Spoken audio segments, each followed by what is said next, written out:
Breaking news! Springfest Atlanta was everything wrong with Bushiroad term and organization.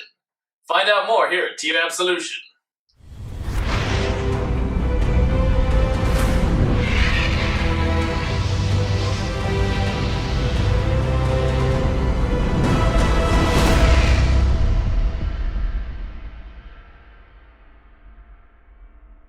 Hey everybody, and specifically by everybody, I mean Bushiroad. It's time to take a seat. We need to have a chair.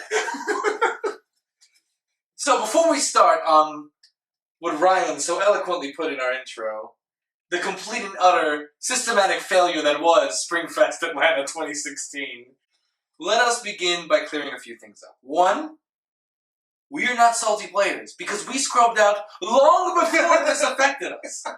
Disclaimer. So far back, it didn't even affect us at all. Actually, some things did affect us. Oh yeah, it did. You're right. Yeah. I guess one thing affected us. Which means that there wasn't just the parts at the end that pissed a lot of people off. It was the entire event. Yes, I agree. Which really got on everyone's nerves. And by the end of it, everyone was so upset that the part where, the guy actually did something right, everyone still got mad at him. Yeah. So that's number one. So, did we scrub out? Yes. Are we salty about it, which is why we're doing this video? Not no. particular. Part two. Why were we doing this video? We are actually... I was not going to do this rant at first. Even though there was a systematic failure and it was a complete and utter disaster. We were actually asked by players at Atlanta to specifically talk about this event and its negative aspects in a rant. And thus, the tie. And now we are here. And did it piss us off? Yeah, a lot. Yeah, it did. But I mean, was it rant-worthy? Absolutely. But we do a lot of rants, and sometimes people like them, sometimes people go, but that's why the rant. We just kind of go, fuck you! This time in particular. I think this time we're justified, actually. I think we've never been as justified. And by a wee bit, I mean, So, well, this time, as Braxton said, we're justified, because this time I brought evidence.zip. Evidence.zip? Hey, give me the evidence.zip folder right here. You didn't tell me that I had a folder. I have a folder of every grievance that I could find in a reasonable amount of time. And these grievances are, I didn't like that they did blank. These are like legitimate. This is what happened. Like, why did this happen? Like a dude cheated, legitimately cheated, and only got a warning. Oh wait, no, we're just getting to that. So, let's start with our event. So, beginning of the event, everybody comes in, signs up, registers, pre-registration goes first, everything's fine. We're sitting down, filling out deck sheets, make sure those get handed in, everything goes as fine. And then we hear the one titular phrase Are we actually going to talk about the phrase? that begins the powder keg that is Springfest Atlanta. And that is the head judge saying, Vanguarders! Okay, I think that's not even. Have you ever... No. That is an insult to me, and that is an insult to our community. There is literally a term called Cardfighters that we are to be referred to as. Does that matter? No. Did it really kind of set everybody off? Did it set the tone, though? It set the tone. Okay. It set the tone. Okay. Also, the single fact that... Well, we'll get there. Right. So, event begins. And then we start to find, I wouldn't call them inconsistencies, I would call them more or less telltale signs of not even a first time event runner, but just a poorly run event. Like large amounts of spaces between rounds. Yeah. Oh, in the famous words of my boy Ego Raptor, okay?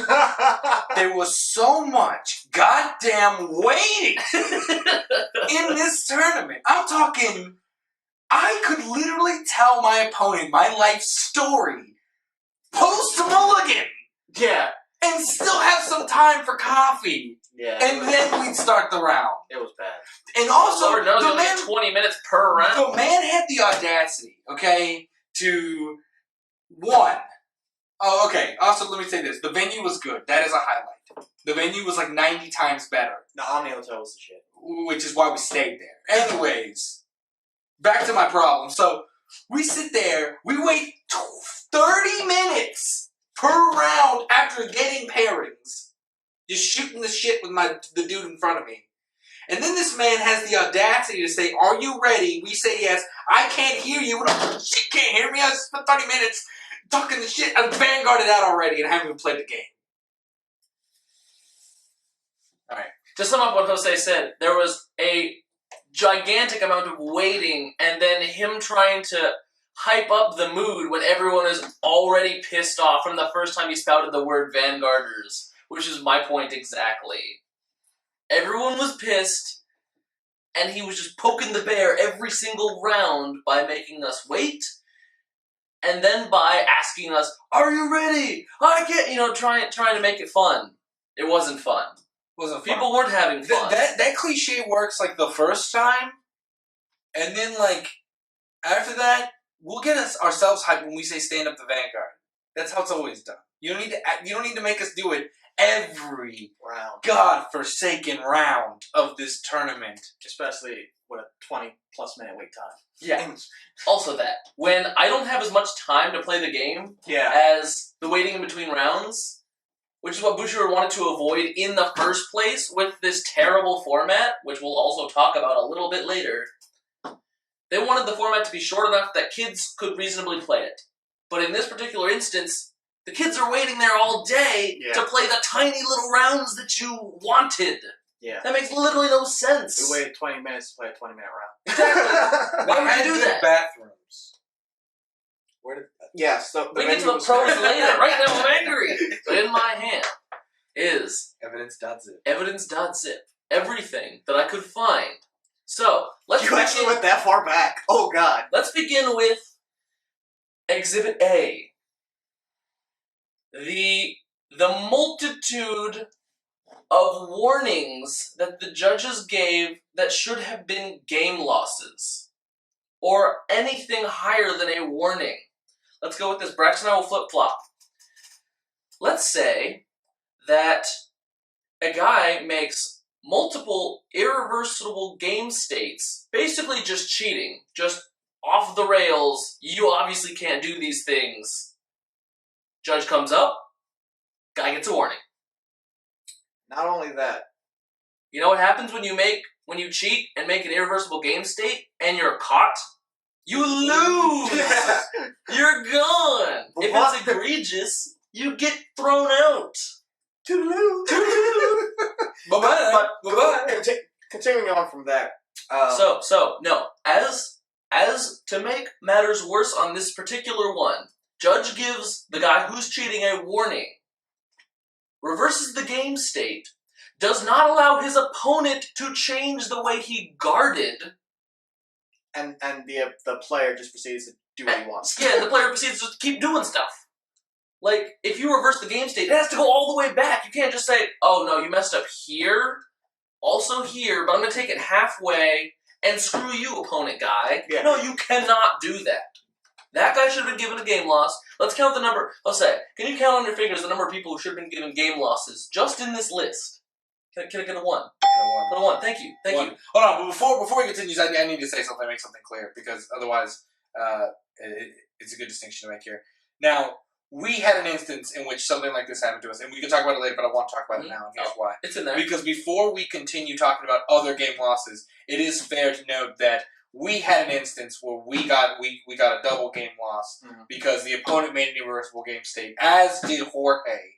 So it was a double. So I want to make that, for full disclosure, it needs to be clear that we are not without fault. Jorge did make a mistake. No, we're not talking about that. We're talking about the time when the punishment was not egregious enough. Right, but I want to make we this were clear also because in a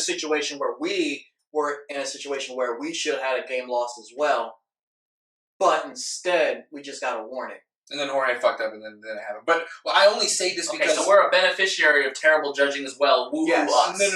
No. That's exactly what we're saying. That's what I'm saying, but also what I'm saying is that I don't want you to tell these stories and someone who was there and played us say, "Oh, they're talking about this time, they're talking about us." No, they cheated too. I want full disclosure before we start here, that way it's all on the table. The judging was terrible whether or not it went into or out of our favor. Or anyone else's favor. Yeah. Clarity. There were multiple times where we got a warning, or when we should have gotten they got a warning. Some other guy got a warning. The next instance is The only time we got a warning. Jorge's opponent looks at his deck, picks up the deck, looks through it when he can't do that. Guy gets a warning, puts the deck back down, maybe shuffles it, continues to play. He does shuffle it. He does shuffle it. That matters a lot in Vanguard. I agree. Next one. Let's see. The guy who switched his badge with another player on his team for a more favorable matchup. That is the highest egregiousness. That team should have been DQ'd instantly. Immediately. That is clearly not allowed. If I can do that, then let's throw my entire strategy and just look at who you're playing next. Well, yeah, let's and just adjust cheat. accordingly. Let's just cheat and get away with it and continue doing what we want. There was so much, whether or not it was accidental, which of course everyone's going to say it's accidental because you're never guilty. Why would you be? Why would you ever claim to be like, oh yeah, no, it's totally my fault, I'm cheating. Yeah. No one who is intentionally cheating and no one who is not cheating is ever going to accuse themselves of cheating. No, that's true. Alright? So if you can just do all these things, which a lot of people did, and get warnings for it, of course you're going to cheat. If you knew this ahead of time, I'm pretty sure more people would have cheated. Right. Just because of how easy that is. Next part of Exhibit A. This is a big-ass Exhibit A. I have a lot of pictures in here. Let's see. Oh, and to make matters worse, Bushiroad actually tries to combat this by making you put your number on the piece of paper so they know it's you, but that doesn't matter if they lose the deck lists in top 8! How do you lose the only thing that separates you from the players cheating maliciously to everyone else in the venue? You cannot be so disorganized as a tournament organizer. I don't care! You're a disgrace to event runners! And then you take 2 hours at the end of the main tournament and then have the audacity to make other players hurry up because you're short on time. This is not okay in any circumstance. I absolutely agree. You can't make me 40 minutes in between round 1 and round 2. And then say, by the way, we're behind schedule. Could you hurry this up? Round 7 girl, who is also in here. We do apologize for your inconvenience. So, let's go to the next one. Oh, also... No. Let's just all point out that we've only gone through 2 exhibits here. And literally... the most egregious was just the second one. Just the second one. But we still have countless more. I still have many, many more things. Oh, let us also not forget that the head judge, most of which these complaints are about, asked Jorge during his odd double warning, double game loss debacle what the head judge should rule. Yeah, what he asked him is if he wanted for him to attempt to reverse game state to his best of his opinion. Or just take the loss. Or just take the double loss. You're not allowed to do that. Yeah. You can't ask players what they want. You have to make the ruling and be decisive. Hey man, whether or not that's illegal, I don't actually care. If you're a head judge, it is you are the law. You can't just start asking people, well, do you want X or X? Because obviously one is more favorable. Cheat? Did you cheat? Like, what kind of question is that? What are you doing? Next one. Oh, and this wasn't even in the Vanguard tournament. This was in the Vice tournament the next day, where he was also the head judge. For whatever reason, they couldn't hire some other fuckboy to do it.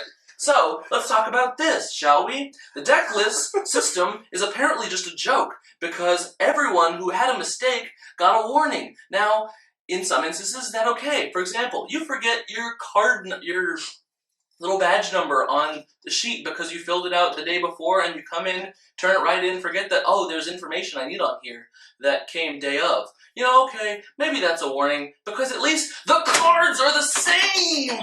Or this guy, no, I'm not done yet. This guy comes up into this game with his deck list incorrect. However, apparently he accidentally wrote down the wrong number of something in the deck woo-hoo-hoo, and then presented a deck that was illegal, said, I made a mistake, judge gives him a warning, he gets to, in all intents and purposes, sideboard in a Bushiroad game. You'll notice that neither Vice Schwartz nor Cardfight Vanguard has any sort of sideboarding mechanics, but apparently head judge What's-His-Face allows it.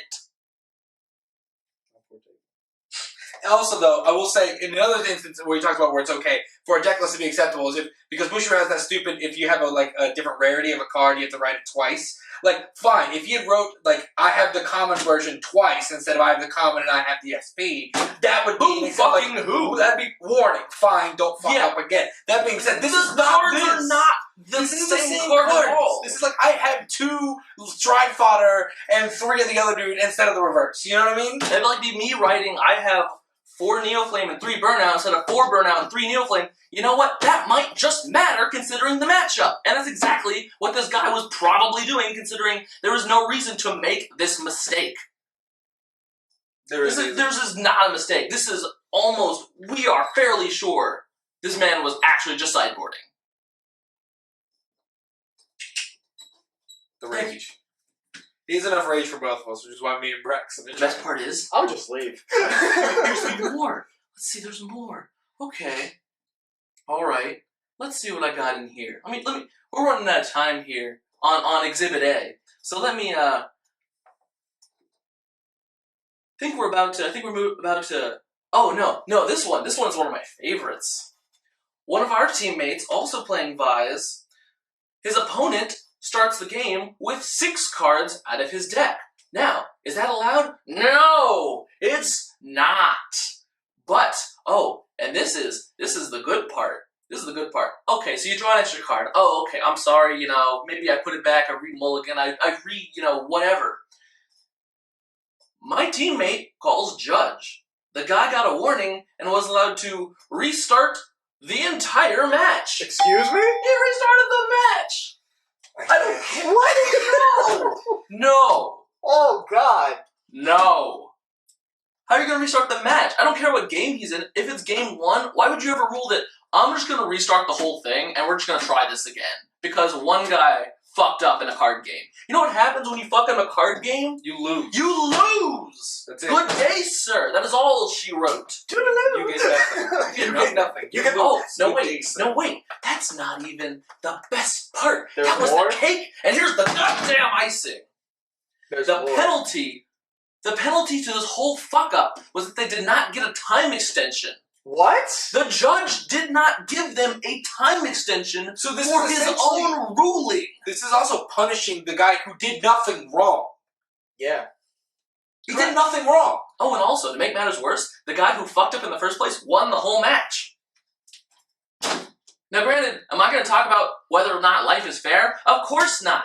That guy should have been lost in the first place. DQs are DQs, man. Should have been DQ'd.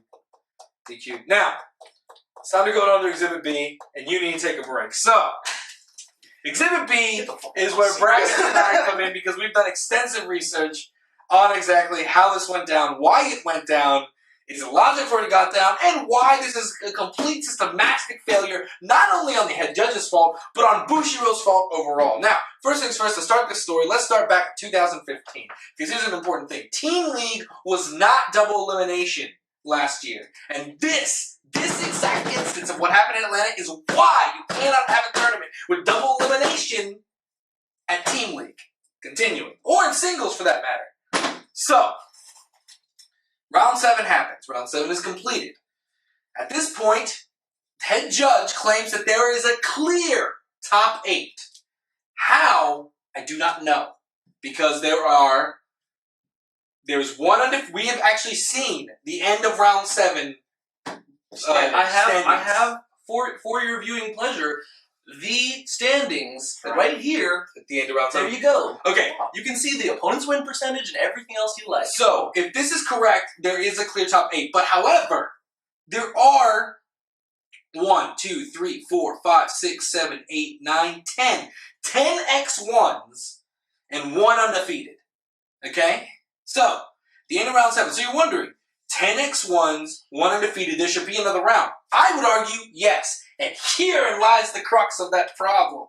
When you have 11 people that are still, because everyone below this is now X2, which means they are eliminated from the game. Also, I'll tend to point out that the 19th person at the end of this has already lost 3 games. Yeah, and he's still in. This is his 3rd loss. Look at this. 19th place at the end of round 7 has 12 points, which means he has only won 4 games. Which means at the end of round 7, he lost his 3rd game. Either that or buys in this format counted as 0 points. Which also doesn't make any sense. Precisely. So this guy was fucked from the beginning. Yeah, He got a buy which counted him as a negative. So getting buys just randomly, fuck you! Exactly. Where the sun don't shine! Anyways, as I was saying, continuing onwards, so we have this one team. I'ma just go. I'll be back. Sit down. So, now Brax got this information. So, once you have 11 players and you do another round, what does that leave us with? Like 6 or 7 viable teams. Maybe 6 or 7 viable teams left. But obviously you can't have that in a double elimination format. They get automatically dropped from the tournament. And even if you could keep no, them, 6 or then no, stop. 6 or 7 after everyone else is eliminated from round 8. And that's the problem. That's the problem. Right. You can't have a top 8 then. You can't have a top 8 because everyone else is eliminated. Mm-hmm. Herein lies the crux of Bushiroad's system. Now, last year when you had where you could go all the way and it was not double elimination. Granted, you could drop after 2 losses because you probably weren't going to make top 8. But the point is, you need somebody who can still stay in the game with X2. Yeah. That's why 8 rounds exist. Modified Swiss double elimination is the most piece of shit format I've ever heard in my entire life. Yeah. And Bushiroad, so a lot of what happened at the end of the tournament is at the beginning, the head judge declares that the tournament will be modified Swiss double elimination 8 rounds based on the number of teams. However, the floor rules do in fact state that the head judge is within his rights to add or subtract rounds based on how the tournament is going. And in fact, one of the situations that is acceptable is the fact that there is one undefeated team, in which case you may then subtract the next round and cut to top 8. However, when teams are X1, this should not be the case. If you lose one match, you should almost all the time get into top 8 unless you use a terrible format. Was this the head judge's fault? No. Did he, in this case, in this otherwise egregious violation of everything that should happen at a card tournament, that was a very long sentence, basically, was he within his rights? Yes. However, did the format suck a bag of dick tips? Yes. Right. Yes, it did. Braxton, what were you going to say? Did he handle it well? No, not at all. He did not handle it well. One, he said he was going to put it up to a vote and only let who vote, Braxton? The top 8? The top 8! Who were going to get in the first place. One, he told everyone who was going to be top 8. The other X1s complained. He said, okay, do you guys want another round? And everyone's, of course, going to say, well, no, why would we have another round? We're top 8. We're already in. It's what happens when you ask the British Empire if the colonies should have a vote when the British Empire is taxing the American colonies. That is literally exactly what he did, is taxation without representation, which is what this goddamn country was founded on. Okay. Anyways. Okay. So yeah. This is what a rant looks like, people! Excessive, but okay. I will take the hype. I will take the hype. That being said, damn tape. After this is when players came to us and they asked us to do a rant about this, because if anything can show a complete systematic failure of not only their structure but their execution. Because now look, Bushiroad tournaments have always been inconsistent. Okay, we have gone from placing 12th to placing 100 and something. Like, we have, because the single best of one format in itself is inconsistent, but we have, as ourselves, put that aside and really play the game that we enjoy for the most part and try to win, okay? Yeah. But when I think there's a step further, and multiple world champs, me and Jose gone X1, and that was, singles, still never topped. Still never topped. It happened to us because there should have been 9 rounds instead of 8, but I didn't see the head judge add a round then! Anyways, The point is, what this demonstrates is a systematic failure on Bushiroad's part to acknowledge the need for a consistent and executable format. And a efficient and proper use of the judge program. Which, at this point, I don't believe has added any new people. It hasn't. It hasn't. You're still working off the same volunteers, whether or not they were quality in the first place. This guy made multiple wrong rulings in reference to the time leap ruling. There was another ruling. What's the other ruling? The only one I can think of is the one with the guy that made the irreversible game states playing Grand Blue, and he just got a warning. I don't know the other rulings in general off the top of my head. There was a time leap ruling where the judge said resolve as much as possible, thinking both parts of the time leap skill are part of the effect, when in fact it is a cost-effect relationship, which Bushiroad has explained several times as yes, it is difficult to understand. But if you are the head judge of a Bushiroad tournament, you cannot and should not ever, for any reason, make wrong rulings. You should know your stuff. And if you do not know, for whatever reason, you should have the hotline directly to someone who would know. Yeah. I don't care if it takes you more time. Clearly you didn't give a shit about that. He's right. He's right. I mean, time was clearly something that, if it was such a valuable asset to begin with, then why in God's name did it take 40 minutes to go in between the first 2 rounds? Like, it's absurd to think that is okay. But telling the people who are in top 8, the most competitive players, to hurry it up is not okay. Continue. We have found the second ruling. Braxton, go ahead. Catherine, when Alice was superior called over a second Alice and placed into the job stone instead of returning to the soul under Catherine's skill. It has to go. What does it go back into? It goes back into the soul, even though because the effect still resolves. Oh yeah, no shit. Apparently, yes, shit. That was totally ignored. Thanks, Bushi. I mean, thanks. And head judge, the man not named JD, proceeded to nerf nightmare dolls in front of us. Oh, and from the time leap rule, so the end phase, the card that was bound for the cost of the time leap didn't return to the board. That was it. That's some jank right there. Yeah. That's some messed up jank. That's all I'm saying is that, like, what this shows is a systematic failure on Bushi's part, both as an execution of the judge program, which hasn't even fully gone into effect yet. If this is our first batch of judges, God forbid I do not want to see the next. Oh, and you keep firing the good ones. Thanks. 2, it shows a complete and utter systematic failure as a format. Why would you have gone away? Explain to me, and I'm talking directly to Bushiroad, as well as Giannis is enjoying our anger and rant, but Bushiroad, please explain to me in what rationality would it be okay for in 2015 to not have double elimination, and yet in 2016 have it? Like, I don't understand. So, actually, possibly, maybe have an answer for that. Okay. So, because of the number of events, well, let me just say, apparently, at this particular event, there was not a Bushi representative. It was not. I agree. So, basically, this tournament was run by the head judge. That's what I've heard. I don't know if it's true or not, but something to think about. Now, I'd love to call this growing pains. I cannot, under any good conscience, call this growing pains. I mean, every first Springfest of every year has some devastating thing. I will say that. But this one, I don't care what you're saying. You can spout up and down. We had a round 0 in our tournament. Dude, we had sideboarding and Vice Schwartz. Like, come on. It's all bad.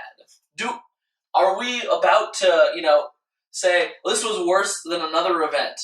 I'm not even going to make that comparison. That's totally up to you guys, whether you want to say the round 0 is worse than everything, because you know what? I might even agree with you on that. That's just absurd. But was this, by any means, a well-run event? No. Now, it's not all bad. The venue was nice. The venue was great. We still had fun. The They dealers were decent. Actually, I really enjoyed the dealers this year. It was much better than last year. They had a lot more anime sleeves, which I appreciated, which I would go there to do. We had a lot of people. Congratulations, Vanguard. You did really well. Also, over as 500 it continues to trend last year, the dealers bought singles. That's true. Yeah. Steelers did buy singles this Good- time, which good. was helpful. Good bathrooms. Yeah, those bathrooms. A steady, consistent flow of water. A food court. Yeah, There was a food food court court in upstairs, the venue. Which That was was really nice. nice and accessible. It's really too bad you shat the bed. Notice how all we said had very little to do with the running of the tournament, because the tournament was just ran terribly. And the thing is, we were able to see it more once we got knocked out. Like I said, us being knocked out has little to do. We would have got knocked out whether the tournament ran well or ran bad. Because we got ransacked by double crits left and right. And that has nothing to do with the judging. That being said, doesn't mean the tournament was ran well, which is why we bring this information. So, take this as a warning and take this as a caution sign, because a lot of players at this event were seriously distraught. Were quitting the game then and there. I had players come up to me, tell me they were quitting the game over this. And granted, my thing, not, who knows, but the threat is there. This is what did it. Not the possible G-regulation format that's coming and wiping out most of our, current legacy cards. Not that. Not any of Bushi's direct actions, but the condoning and the rules that Bushi puts in place and the lack of a competent judge program that's trickling down into these communities and poisoning the well. Can't poison the well. Never poison the well. Cannot poison the well. You're killing me right now. No. Nobody wants that. All I'm saying, and Ryan is completely right. Braxton is right as well. I am. And Braxton's always right. Anyways. Right here, I'm always right. So, Braxton doesn't make mistakes. Bushi, don't make the mistake of completely disregarding your fans. It is a mistake that will destroy you economically. It is a mistake that will destroy you financially. It is a mistake that will destroy you public relationally. That's not even a word, and I just made it up. It will destroy you from all angles, and it's terrible. Look at the negative PR Konami gets. Do people still play their game? Yeah. But not really in their circuit. Their circuit attendance is lowered, I believe. I'm not quite sure, right? Well, you're correct. So, the point is, which is why Konami has gone to specifically attacking game stores that run their own circuit. Because those game stores run their events better. Look, I will tell you, The here and more now, you care, Bushi, the better it gets. But you can't just say, we're going to leave it to this guy and focus on this other. No. It is not time for that. You're going through a big transition. You're adding more games. That's, shrinking attendance on all fronts. You're trying to make your events bigger. And we're not saying you have to manhandle every event, but not having a Bushi rep at one of the first Springfests of the year in one of the larger areas of America that gets a bigger, from all over the place, the entire, Southern. East Coast, Southern area comes to Atlanta for this. You had 500 players here, and you couldn't give two shits to appoint a competent head judge? Give that man the test again, please! Or at least tell him how to run an event in the future. And please, for the love of God, don't run double elimination and expect everything to be fine. It's not gonna be fine. It's not going to be kidding. So, we'll leave you with that, because I think we've beaten this dead horse to a solid. I aura-ora'd that thing! I want that to be clear! You did aura the thing. You aura-ora'd it good. Thank you. It's dead. Oh, shit. Stop! He's already dead! I don't care! So, if you agree with us, for those of you who were there, feel free. And if there's anything we missed, I'm sure there is. Probably. Because I'd love to stick that crap in the description and go off again. So, if there's anything that we missed, please leave it in the Any comments. important details that we did not know that we should know.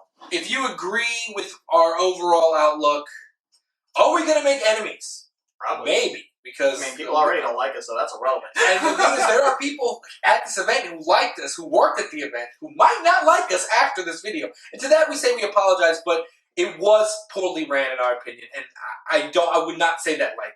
I would not throw that around. And like we said, I have been to poor tournaments. I have. Oh yeah. And we didn't want to make this video. We didn't want to make this video. Hold on. Good. This isn't a video to I don't want to say we're purposely trying to crucify this man. Maybe right. this is this was an actual legitimate problem that needs to be taken care of. It needs to be addressed. Yeah, there you go. You were gonna say You something. know, this is Yeah, we weren't gonna make. we were gonna make this video. We had so many people, angry bubblies, the bubblers, the bubblers. the people who got cheated, the people who thought they were being cheated. You know, there's And really people no were just excuse for disappointed this. overall. The people who were, it was their first tournament, and they were like, "This is what a Bushi event is like," and I'm like, "Apparently." There's nothing really we can say. Have we been to better Springfest? Yes. Yes. Have Bushi formats ever been good? No. Not particularly. No, not at all. Almost definitely not. But they were ran better. Maybe not since like shop turning days. You had it maybe at a neutral point where you hadn't quite crossed into the good, where you hadn't figured out that 9-year-olds don't play your goddamn game. They don't. They don't do it. Stop trying. You had it at the neutral. Maybe if you made it, you know, best of 3 Swiss, or even team league. We don't mind the team league format. The best of 1, it's a little janky. Sure, but at least we got our guys with us, and it creates a better dynamic. At least it's kind of interesting sometimes. But then you make it double elim. Okay, maybe the double elim doesn't matter. Oh, but that top 8 cut was absolutely janky. I will not defend that ever. To tell an X1, you know what? Your opponents didn't perform well enough for you to make it. We're so very sorry. And like, just to step further, there were. Actually, you keep talking. I'm gonna go find this. 9-year-olds don't play your game, and you couldn't really pick worse formats most of the time. That's true. Why does ARG succeed? Because they give you best of 3. They take your luck-based game and say, better luck next game. At least you get another one. You get another chance. There's also But you know what? So there was also a chance where a team that had a better tiebreaker than the actual team that got 8th didn't make it. Why? Oh. Okay. I'm gonna let that one lie because, like I said, I want to end this video here. Like Ryan said, we didn't want to, but we couldn't not do this. As a voice, as we feel like sometimes we do actually have a voice in this community, we felt that it was our obligation, and to a certain extent, a request that we do this. And we hope that Bushi, if by any chance, by any hope, and I know you're probably not, and if that's your prerogative, God help you. But if you're not listening, so be it. If you are, by the grace of God, if anyone in Bushi drunk, Bushi troll, Bushi land is listening, let this be your wake-up call. let this be your warning. Because you should have gotten DQ'd for the shit you did. Because you know what? You know what? When your judges are handing out warnings For for cheating, for DQable offenses, and your game tournament mechanics give people game losses for tying, there is a problem. Yeah. And let's talk, just going back to the whole buy thing, that guy who got 12 points, he got 12 points. Well, remember, that's only conjecture. Okay. I'm not 100% sure. Now, all I can tell you is he doesn't have enough points to have 5 wins. Yeah, exactly. Which means something has gone wrong, whether he got a buy and... Something has gone wrong was the understatement of Springfest. Exactly. Atlanta. But I'm not going to make conjecture that he got a buy and Yeah. therefore buys count as 0. Yeah, but I don't want to make that conjecture. Not saying that he got a buy, but what happened that was even... That he was even still playing. Yeah. Precisely. I agree. So... we'll end it here. Don't forget to like, share, subscribe. Comment down here below if you were there, if you worked it and you want to defend yourselves, feel free. Comment below. Like I said, we're not trying to crucify anyone. This is just something that needed to be addressed. So, like and subscribe. See you next time with Team Absolution. This is Braxton, Ryan taking a very unique spot in the middle, and the captain signing off. Peace. Thank you. Bye, guys. We love you.